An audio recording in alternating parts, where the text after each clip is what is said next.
Peace and blessings. It's Wednesday, October the 16th, and I wanted to put out a thought on a video just to capture a pattern of behavior that I'm seeing from the prisons.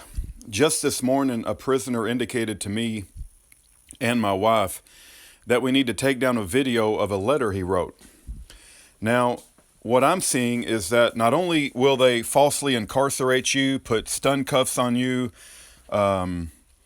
withhold exculpatory evidence, make up evidence, use known perjured testimony, and use FBI informants to threaten your life. But once they have you in prison, there is a pattern of behavior of wanting to keep you quiet so that you cannot speak even from prison.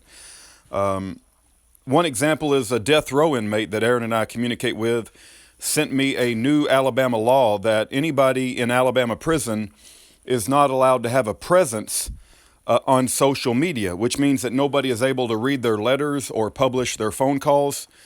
As many of you guys know, Jeffrey Winehouse earlier this year was punished severely. And the reason that was given for his punishment, which was to remove all of his privileges and his communications and put him in a different, harsher place within the prison, was because I simply read a letter that he wrote.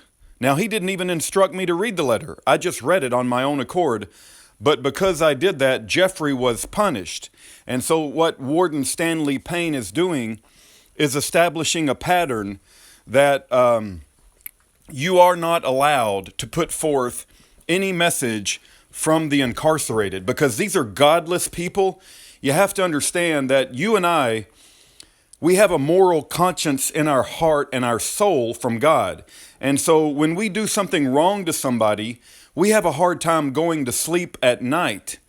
But I believe it's Psalms 36, if I'm not mistaken, that said the wicked and the evil, they consider and contemplate mischief upon their beds at night.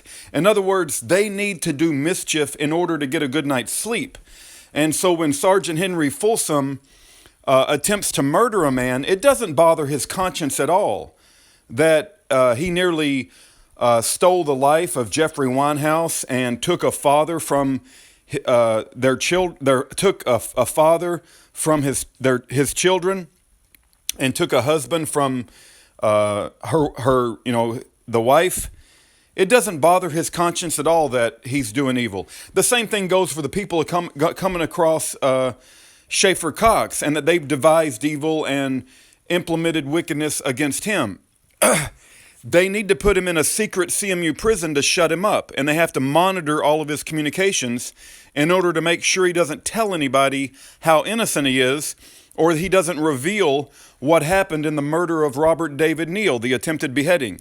I've got many prisoners that say they would love to speak to me and write letters to me and have their phone calls published, but they're concerned about retaliation from the prison authorities. So not only have we lost a judicial system and a fair, jury of our peers, but once you get incarcerated, don't expect to be able to tell your story in a public way. They're going to do everything they can to silence you, and if you do have a friend out here who will publish your story, well, they're going to punish you, and we've seen that pattern over and over again. It's something you need to consider, because if you're still living under the fairy tale that we have a fair criminal justice system before a jury of your peers, you are sadly mistaken.